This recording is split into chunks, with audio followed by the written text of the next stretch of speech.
مصطفیٰ کا فرمان ہے جس گھر میں دینداری ہوگی اس گھر میں رحمتوں اور برکتوں کا نزول ہوگا.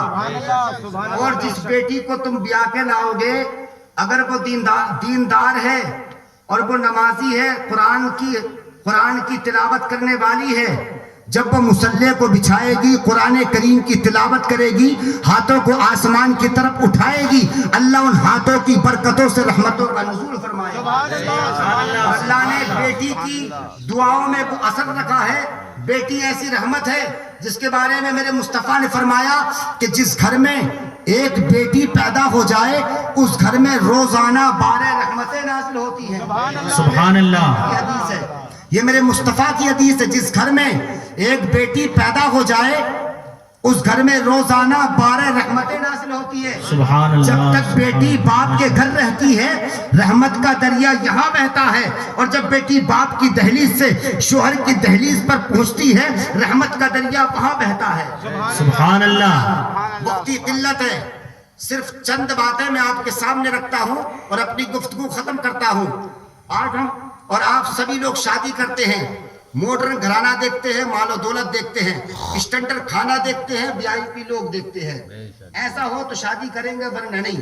لیکن حقیقتاً یہ ہونا چاہیے کہ بیٹی قرآن پڑھنے والی ہو, نمازی ہو, گھرانہ دیندار ہو.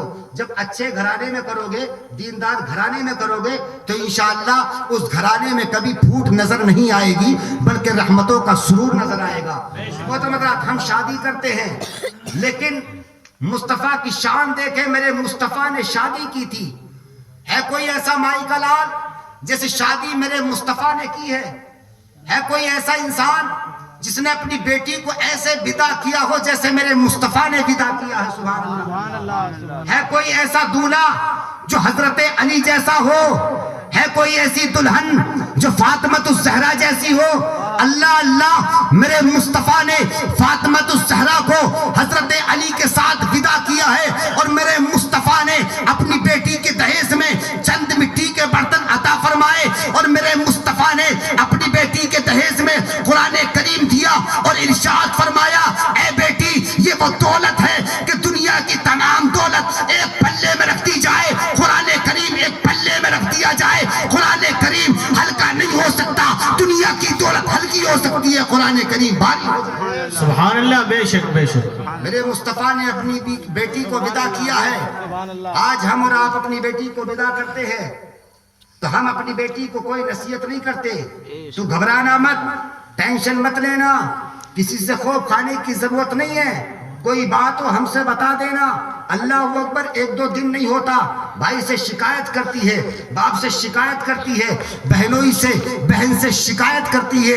اللہ اکبر. یہ شکوے شکایت جب شروع میں ہی شروع ہو جاتے ہیں تو اللہ اکبر ان شادیوں میں اور ان رشتہ داریوں میں آبادیاں پیدا نہیں ہوتی بلکہ بربادیاں شروع ہو جاتی ہیں. محترم حضرات, اگر ہم اپنی بیٹی کو ودا کریں تو ایسے ودا کریں جیسے میرے مصطفیٰ نے ودا کیا تھا. اللہ اکبر. حضرت علی فاطمۃ الزہرا کا عقد ہو گیا ہے, نکاح ہو گیا, اب وداعی کا وقت ہے. میرے مصطفیٰ اپنی بیٹی کو خوشی خوشی ودا کرتے ہیں اور ارشاد فرماتے ہیں, اے بیٹی فاطمہ, آج تمہارے محبوب نے تم کو پالا ہے, تم کو پروسا ہے, تم کو پالنے کے بعد آج اپنے گھر سے حضرت علی کی دہلیز کو ودا کر رہا ہوں. بیٹی 3 باتوں پر عمل کر لینا. اگر تو نے 3 باتوں پر عمل کیا ہے تو قسم خدا کی تیرا حشر میرے ساتھ ہوگا. اگر تو نے 3 باتوں پر عمل نہیں کیا تو تو اپنے مصطفیٰ کو راضی نہ پائے گی. اللہ اکبر. فاطمۃ الزہرا کی آنکھوں میں آنسو ہے, عرض کرتی یا رسول اللہ, اگر قیامت کے دن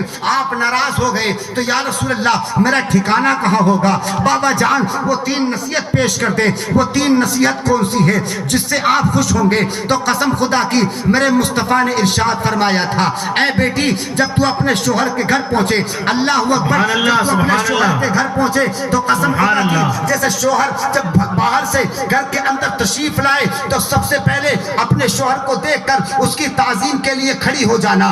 دوسری نصیحت یہ ہے کہ اپنے شوہر کی تعظیم کے ساتھ ساتھ اپنی شوہر کے چہرے کو دیکھ کر مسکرا دینا. تیسری نصیحت یہ ہے کہ جب حضرت علی گھر کے اندر آئے, جب تم مسکراؤ تو مسکراتے ہوئے حضرت علی کو سلام پیش کر دینا. سبحان اللہ. سبحان اللہ.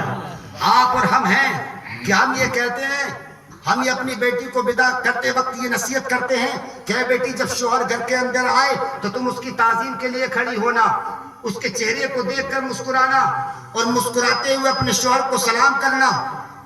کتنی ایسی ماں اور بہنیں ہیں جو اپنے شوہر کو دیکھ کر نہ تعظیم کرتی ہیں، نہ مسکراتی ہیں، نہ سلام پیش کرتی ہیں۔ آج انہی 3 باتوں کو اپنے ذہن میں بسا لو۔ جن لوگوں نے بیٹیوں کی شادی نہیں کی ہے وہ ان جملوں کو نوٹ کر لو۔ میرے مصطفیٰ نے ارشاد فرمایا بیٹی جب علی باہر سے آئے تو تعظیم کے لیے کھڑی ہو جانا، اور علی کو جب تم دیکھو تو مسکرا دینا۔ مسکراتے ہوئے تیسری نصیحت یہ ہے کہ علی کو سلام پیش کر لینا۔ سبحان اللہ۔ یہ مصطفیٰ نے نصیحت کیوں کی؟ اس لیے کہ تعظیم کرنا شوہر کا عورت کے اوپر فرض عین ہے۔ اگر شوہر کی تعظیم نہیں کرے گی تو وہ گناہگار ہوگی، کیونکہ شوہر اس کا حاکم ہوتا ہے۔ محترم حضرات، اگر انسان کتنے بھی غصے میں ہو، جب گھر کے اندر آئے گا اور اپنی بیٹی کو، اپنی بہو کو، اپنی بیوی کو تعظیم کرتے ہوئے، مسکراتے ہوئے جب وہ سلام اس کو پیش کرے گی، چاہے کتنے بھی غصے میں ہو، سلام کی برکتوں سے اس کا غصہ ختم ہو جائے گا۔ میرے مصطفیٰ نے یہ نصیحت اسی لیے کی تھی کہ اے بیٹی یہ نصیحت میں اس لیے کر رہا ہوں کہ اگر علی باہر سے چاہے کتنے بھی غصے میں آئیں گے، جب نبی کی بیٹی کو تعظیم کرتے ہوئے، مسکراتے ہوئے، سلام پیش کرتے ہوئے جب علی مصطفیٰ کی فاطمہ کو دیکھیں گے، علی چاہے کتنے بھی غصے میں ہوں گے، فاطمہ کے سلام کی برکتوں سے سارا غصہ ٹھنڈا ہو جائے۔ آج شادیاں ہوتی ہیں، میاں بیوی میں جھگڑے ہوتے ہیں، ہر کسی میں انبن ہوتی ہے۔ کوئی انسان ایسا نہیں ہے کہ کوئی یہ کہہ دے کہ میرا بیوی سے جھگڑا نہیں ہوا۔ ہر کسی شوہر کا بیوی سے جھگڑا ضرور ہوتا ہے، کسی کا تھوڑا ہو، کسی کا زیادہ ہو، ہم ہو یا آپ ہو یا ہمارے علماء کرام بیٹھے ہیں، ان کا بھی ضرور جھگڑا ہوا ہوگا، چاہے 2 منٹ کا ہو یا چاہے 2 سیکنڈ کا ہو، چاہے تھوڑی انبن ہوئی ہو چاہے زیادہ انبن ہوئی ہو۔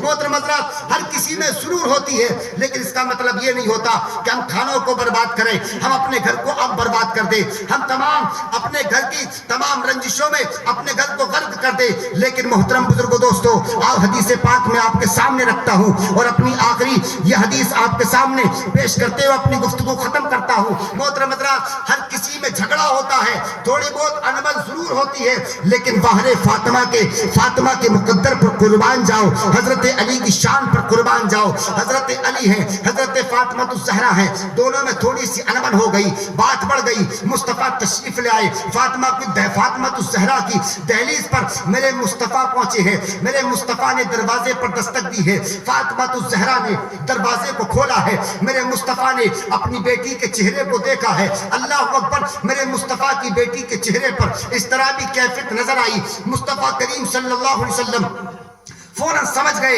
ارشاد فرماتے ہیں اے بیٹی فاطمہ الزہرا، حضرت علی کہاں ہے؟ حضرت علی کہاں گئے ہیں؟ اے بیٹی کیا ہوا ہے؟ میرے مصطفیٰ سمجھ گئے۔ فاطمہ الزہرا نے عرض کی بابا جان علی جائیں گے کہاں؟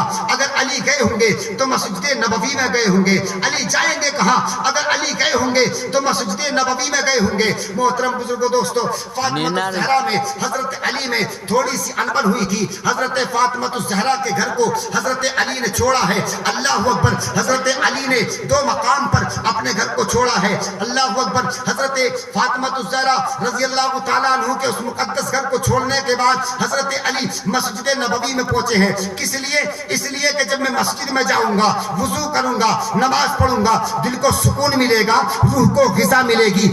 آج گھر میں جھگڑا ہوتا ہے، ہم بازاروں میں جاتے ہیں، دوستوں کی محفل میں بیٹھنے کے بعد اپنی بیوی کی برائی بیان کرتے ہیں، اپنی چغل خوریاں اپنے دوستوں میں شیئر کرتے ہیں۔ اللہ اکبر، اپنی بیوی کی باتیں اپنے دوسرے لوگوں میں پھیلاتے ہیں۔ اللہ اکبر، یہ کیسا تہذیب ہے، کیسا کلچر ہے۔ وہی بیوی جو تم کو 2 وقت کا کھانا دیتی ہے، وہی بیوی جو تمہارے کپڑے دھوتی ہے، وہی بیوی جو تمہارا کام و کاج کرتی ہے۔ آج تھوڑی سی انبن ہو گئی، دوستوں کی محفل میں جا کر شراب پی لی، دوستوں کی محفل میں جا کر جوا کھیل لیا، دوستوں کی محفل میں جا کر تاش بازی کر لی۔ اللہ اکبر، آج تھوڑی سی انبن ہو گئی، دوستوں کی محفل میں جا کر برائی کر لی۔ اللہ اکبر، آج تھوڑی سی انبن تم میں میں ہوئی ہے, فاطمہ الزہرا میں بھی ہوئی تھی, حضرت علی میں ہوئی تھی. حضرت علی نے اپنے گھر کے کھانے کو تباہ نہیں کیا ہے, فاطمہ الزہرا کی برائی نہیں کی ہے. حضرت علی نے ہمیشہ ہمیشہ کے لیے گھر کو نہیں چھوڑا ہے, بلکہ اس لیے چھوڑا ہے کہ جب میں مسجد میں جاؤں گا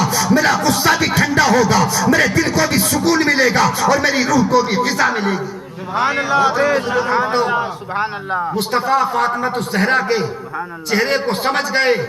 میرے مصطفیٰ کریم صلی اللہ علیہ وسلم نے یہ نہیں پوچھا کہ بیٹی کیا ہوا, یا فاطمہ الزہرا حضرت علی سے جھگڑا ہوا ہے کہ لڑائی ہوئی ہے. میرے مصطفیٰ نے نہیں پوچھا, اور نہ فاطمہ الزہرا نے بتایا ہے کہ بابا مجھ کو یہ کہا ہے, یا بابا میرے ساتھ یہ ہوا ہے, یا ہم میں انبن ہوئی ہے. آج کی بیٹی ہوتی تھوڑی سا جھگڑا ہو جاتا, باپ سے بتا دیتی ہے, بھائی سے بتا دیتی ہے, بہن سے بتا دیتی ہے. جب برائیاں پیش کرتی ہیں تو یہیں سے جھگڑا شروع ہوتا ہے. قسم خدا کی وہ ہماری ماں بہنیں اس حدیث پاک سے درس لے. مصطفیٰ فاطمہ کی دہلیز پر پہنچے ہیں, فاطمہ نے شکایت نہیں کی ہے. حضرت علی کے پاس میرے مصطفیٰ مسجد نبوی میں پہنچے ہیں, میرے مصطفیٰ مسجد نبوی میں پہنچے, کیا دیکھتے ہیں کہ حضرت علی ہیں خاک پہ لیٹے ہوئے ہیں. میرے مصطفیٰ جاتے ہیں, ارشاد فرماتے ہیں قم یا ابو تراب. جیسے ہی میرے مصطفیٰ کی آواز حضرت علی کے کان میں پہنچی, حضرت علی فوراً کھڑے ہو گئے, عرض کرنے لگے یا رسول اللہ غلام حاضر ہے, غلام حاضر ہے. یا رسول اللہ جو ارشاد فرمانا چاہتے ہیں وہ فرما دیجئے. میرے مصطفیٰ پہلے فاطمہ کے پاس گئے تھے, فاطمہ نے کوئی شکایت نہیں کی ہے, اب علی کے پاس آئے ہیں, علی نے کوئی شکایت نہیں کی ہے.